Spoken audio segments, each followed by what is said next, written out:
सभी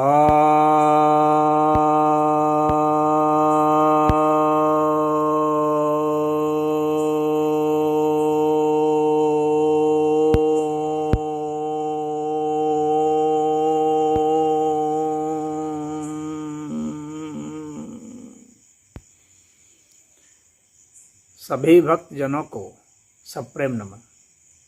भक्तों, आज मैं आपके समक्ष महर्षि पतंजलि द्वारा रचित योग सूत्र ग्रंथ के चौथे अध्याय, जिसे केवल्यपाद कहते हैं, के 32वें सूत्र की व्याख्या करने जा रहा हूँ। यह 32वां सूत्र बता रहा है, ततः कृतार्थानां परिणाम क्रम समाप्तिर्गुणानाम, अर्थात तब कृतार्थ हुए गुणों के परिणाम के क्रम की समाप्ति हो जाती है। अर्थात तब यहाँ पर जो प्रयोग किया गया है, जब विवेक ख्याति की स्थिति आ गई, जब धर्म में एक समाधि हो गई, तब ऐसी स्थिति में क्या होता है कि जो गुणों के परिणाम हैं, वे जितने संस्कार थे, वे इन सभी की समाप्ति हो जाती है। और इससे चित्त हम लोग का प्रकाशित हो चुका, आलोकित हो चुका, अनंत ज्ञान हो गया, जानने के लिए बहुत कम शेष रह गया, बहुत अल्प रह गया। और तब ऐसी स्थिति में बता रहे हैं कि जब ऐसी स्थिति आ जाती है तो वास्तव में ये गुण जो थे और ये गुणों के जो क्रम थे, जो परिणाम उससे आ रहे थे, परिणामों के जो क्रम थे, ये किस लिए थे? भोग और अपवर के लिए तो होते हैं। भोग के लिए होते हैं या भोग से मुक्ति के लिए होते हैं, इन्हीं के लिए होते हैं। भोग के लिए भी क्रम होता है और भोग से मुक्ति के लिए भी क्रम होता है, बस क्रम उल्टा हो जाता है। भोग से मुक्ति के लिए क्रम उल्टे हो जाते हैं, भोग के क्रम जिस तरफ सीधे हैं उससे ठीक उलट हो जाते हैं। यानी हम चेतना से, इंद्रियों से गुजरते हुए पदार्थ तक आते हैं और भोगते हुए फिर वहाँ तक पहुँचते हैं, अपने चित्त तक, अहंकार तक। इस तरह से यह क्रम, यह चक्र चलता रहता है और बाद में यह चक्र पलट जाता है।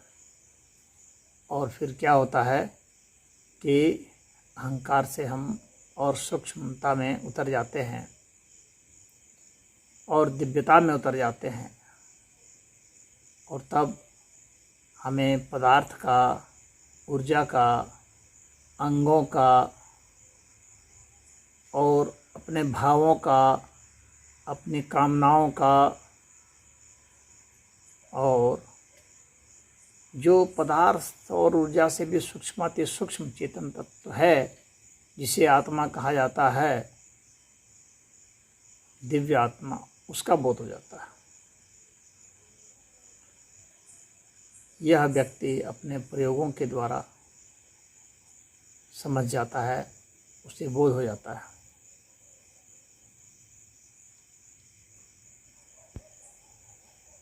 तो यह इस क्रम की जब समाप्ति हो गई, ठीक उल्टे क्रम में, तो पहला जो क्रम था जिसके से सृष्टि हो रही थी, अब दूसरा क्रम जो है वह सृष्टि से उलट कर्म अपने मूल में लीन हो जाना है, यानी प्रलय।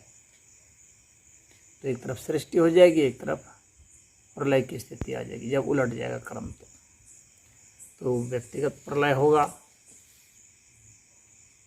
और एक तो महाप्रलय होता है जिसमें कि पूरी सृष्टि का ही हो जाता है, और एक तो व्यक्ति की व्यक्तिगत निजी जो सृष्टियाँ होती हैं उसका यहाँ पर मतलब है। तो इस तरह से यह प्रयोजन सिद्ध हो जाता है। जो गुण हैं सत रज और तम, इनके जो क्रम हैं, जिस क्रम में जैसे सत्व से जो है रज, रज से तम, इस तरह से ये आपस में मिक्स होते हुए शुरुआत में स्फुरण सत्व में होता है, फिर रज में, फिर तम में स्फुरण हो गया। जब स्थिति आती है सृष्टि की, और ठीक इसका उल्टा क्रम हो जाता है जब स्थिति आती है प्रलय की। तब सब सिमटता चला जाता है तम रज में, रज सत में, और सिमट करके सब अव्यक्त स्थिति में पहुंच जाते हैं। तो वह प्रलय की स्थिति आ जाती है।